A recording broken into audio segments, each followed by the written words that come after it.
रहेगा तो इसको आप कौन से कलर का बिन में डालोगे? पीछे देखो ना, कुछ बिन लगा हुआ है, उसमें से देखो कौन सा बिन होगा। बहुत बिन ही बिन है इस रूम में, बताओ। ये जो जनरल वेस्ट है ना, जनरल वेस्ट का 2016 रूल में 2 भाग में बटा दिया है। एक क्या होता है रिसाइकलेबल और एक होता है बायोडिग्रेडेबल। तो जो रिसाइकलेबल होता है उसमें क्या होता है प्लास्टिक वेस्ट। तो प्लास्टिक वेस्ट का जो है ये कौन सा वेस्ट में जाएगा? प्लास्टिक में। वो कौन सा कलर है? ब्लू। ब्लू कलर का जो आएगा वो आपका प्लास्टिक वेस्ट में। अभी क्लियर है? अभी 31 के बाद इसको फेंकोगे तो कहां पे फेंकोगे? ब्लू कलर का, ठीक है। ये पानी का बोतल कहां फेंकोगे? अभी पानी तो पी रहे हैं हम, तो अभी बोतल खाली हो जाएगा थोड़ी देर में। कहां, कौन सा कलर में फेंकोगे? Blue colour recyclable. अगर आप बनाना खा रहे हो तो उसका छिलका कहां पे फेंकोगे? Green, biodegradable. जनरल वेस्ट मोटा मोटी क्लियर हो गया, ठीक है। अभी आते हैं ई वेस्ट। क्या बैटरी ई वेस्ट में जाएगा? बैटरी जाएगा? बैटरी ई वेस्ट है। देखो मिनिस्ट्री ने बहुत सारे रूल्स दिए हैं। एक है जनरल वेस्ट, ये सॉलिड वेस्ट मैनेजमेंट रूल है। फिर आ गया बायोमेडिकल वेस्ट मैनेजमेंट रूल। उससे क्या होता है, जो हॉस्पिटल का जो वेस्ट होता है या कोई लेबोरेटरी का वेस्ट होता है, कोई भी जैसे ट्रीटमेंट जहां चलता है या टेस्टिंग जहां होता है या हेल्थ कैम्प होता है, जहां वो रिसर्च है, जो वो वेस्ट जनरेट होता है उसका हम बोलते हैं बायोमेडिकल वेस्ट। उसका डिफरेंट कैटेगरी है। आप लोग क्या ह्यूमन सब्जेक्ट को लेकर रिसर्च वगैरह करते हो या बायोमेडिकल वेस्ट हैंडल करते हो? क्या आप लोग बायोमेडिकल वेस्ट हैंडल करते हो? एनीवन?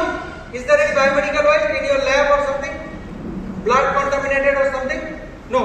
तो हम डिटेल में नहीं जाते उसका। फिर आ गया आपका बैटरी वेस्ट मैनेजमेंट रूल 2016 था, उसके बाद अभी 2025 आ गया।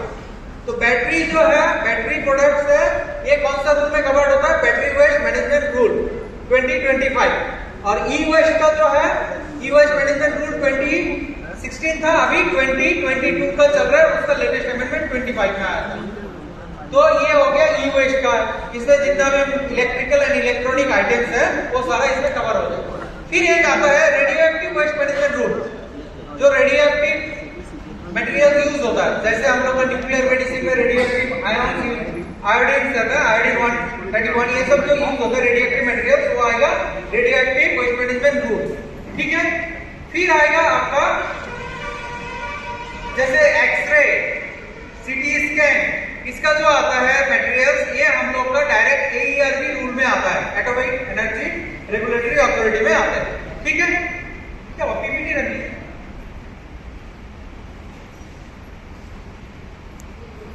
बोलिए। रूल वायलेट करोगे तो पेनल्टी भी है, फाइन भी है, इसके लिए जेल भी हो सकता है ना, इतना भयानक है। तो क्या क्या रूल हमने पढ़ा है वेस्ट मैनेजमेंट का? Solid waste management rule, biomedical waste management rule, E waste management rule, फिर हमने क्या radioactive waste management rule, फिर एईआरबी रेगुलेशन, फिर plastic waste management rule. So these are all the rules related to your waste. तो waste generate करने से पहले सोचिए आप लोग कवर्ड हो इतना रूल्स एंड रेगुलेशंस के अंडर में। If you violate the rules, they can take the license of your institute and you can be fined or you can be jailed. Correct? ठीक है। तो नेक्स्ट आते हैं हम वेस्ट टू आर्ट और waste to wealth में, जो हम लोग एम्स गुवाहाटी में थोड़ा थोड़ा करते हैं।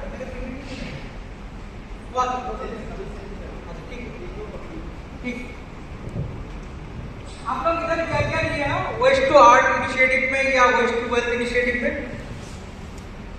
जल्दी कीजिए नहीं तो टाइम आज पार हो जाएगा, आप लोग का लेट होगा। जितना फर्स्ट रेस्पॉन्स आएगा उतना फर्स्ट बोलिए आपने क्या क्या किए हैं। कुछ नहीं किए हो एक्टिविटीज? कुछ तो किए होंगे ना, 2 तारीख से शुरू हुआ, कुछ तो बनाए होंगे ना वेस्ट टू आर्ट या वेस्ट टू वेल्थ। कुछ नहीं किए? कुछ सोचे होंगे करने के लिए अगले 31 तारीख तक? Anything you have thought to convert waste to art or waste to wealth? कुछ सोचे हैं? नहीं।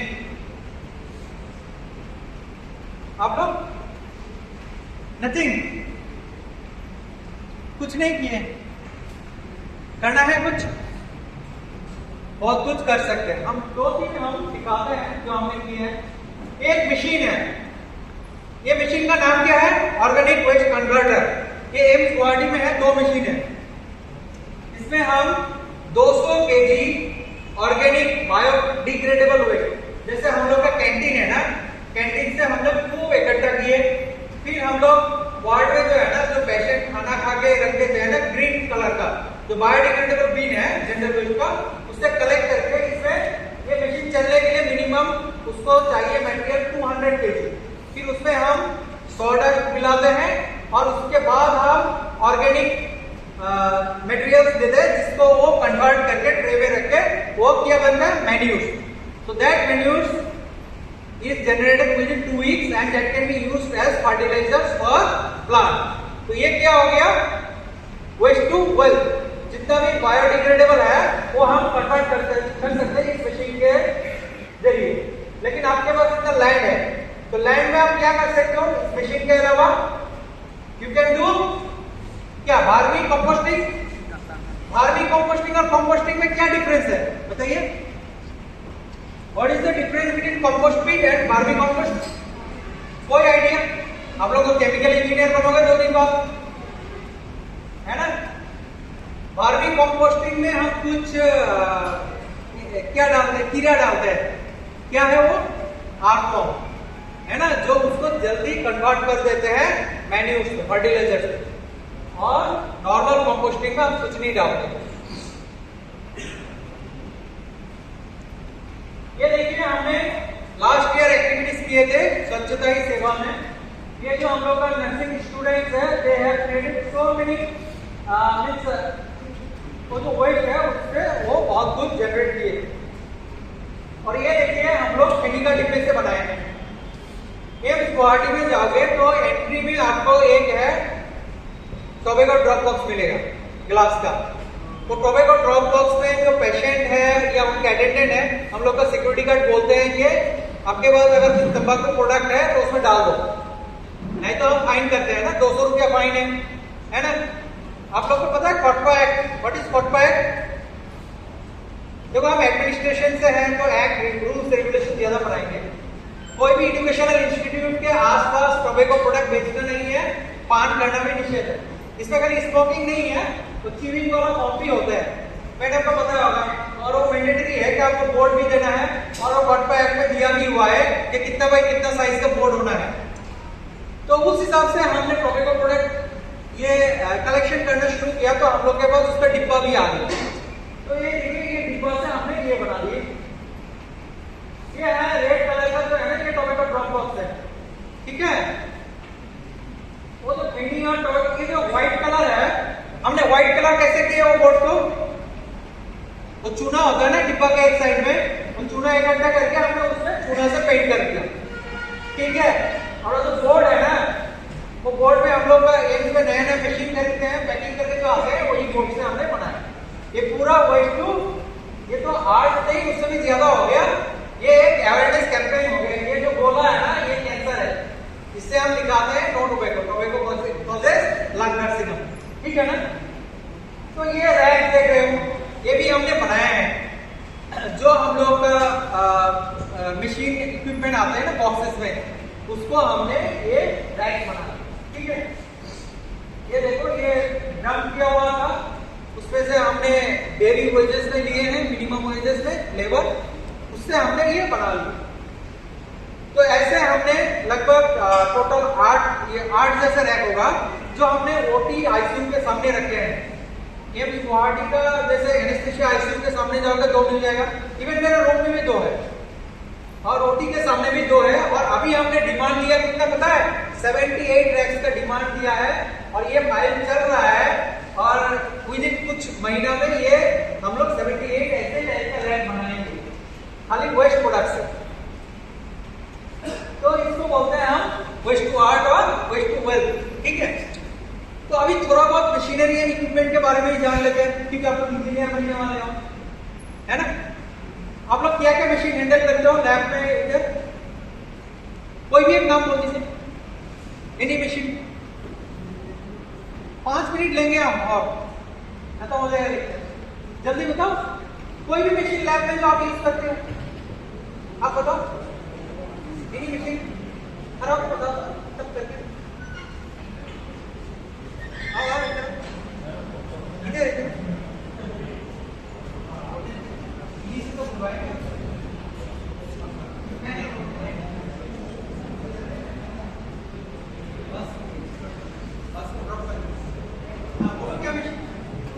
मशीन का नाम बताओ।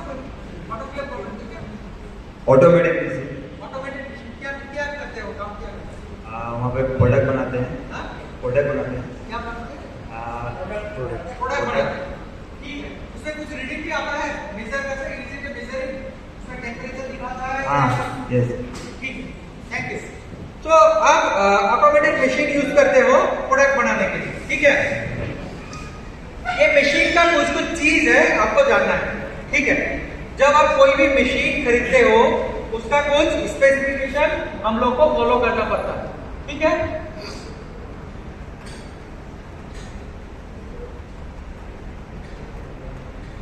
हाँ, क्वालिटी सर्टिफिकेट होता है हर एक मशीन का।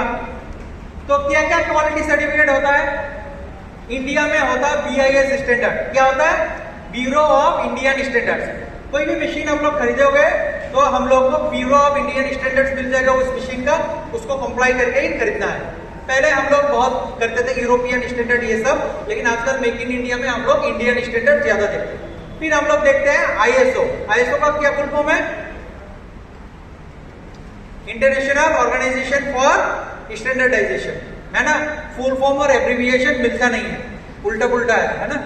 फिर ISO स्टैंडर्ड देखते हैं, वो भी मिल जाता है। फिर हम लोग जब मशीन आते हैं, मैं बहुत शॉर्टकट बताऊंगा आपको, इन डेप्थ नहीं जाऊंगा क्योंकि आप लोग अभी स्टूडेंट हो, उतना जानना भी नहीं है। कोई भी मशीन आप जब यूज करोगे क्या क्या देखोगे? उसमें प्रिवेंटिव मेंटेनेंस है या नहीं और कैलिब्रेशन है या नहीं। अगर मशीन में कैलिब्रेशन नहीं है, दैट मीन्स आपका जो मेजरमेंट दे रहे हैं मशीन वो गलत दे रहे हैं। आपका मशीन में, हर एक मशीन में लिखा रहता है कैलिब्रेशन एंड प्रिवेंटिव मेंटेनेंस, लिखा होता है या नहीं? होता है या नहीं? कोई स्टिकर लगा होता है मशीन में? अभी हम जाएंगे आपका लैब में देखने के लिए, दिखाओगे ना हर एक मशीन।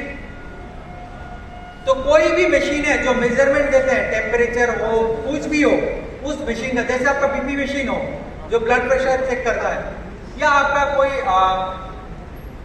हाइग्रोस्कोप हो, या आपका कोई भी हो, ह्यूमिडिटी मेजर करते हो, टेम्परेचर मेजर करते हो रूम का या फ्रिज का, उसका भी आपका क्या करना है? कैलिब्रेशन करना है।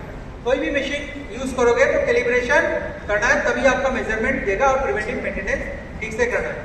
अगर ये नहीं करोगे तो क्या होगा? मशीन जल्दी से जल्दी ब्रेक डाउन हो जाएगा, और मशीन जल्दी से जल्दी ब्रेक डाउन हो जाएगा तो उसका क्या बन जाएगा? आपका ई वेस्ट बन जाएगा। ई वेस्ट का मतलब क्या है? उस मशीन का जो लाइफ है वो एंड हो जाएगा। करेक्ट है?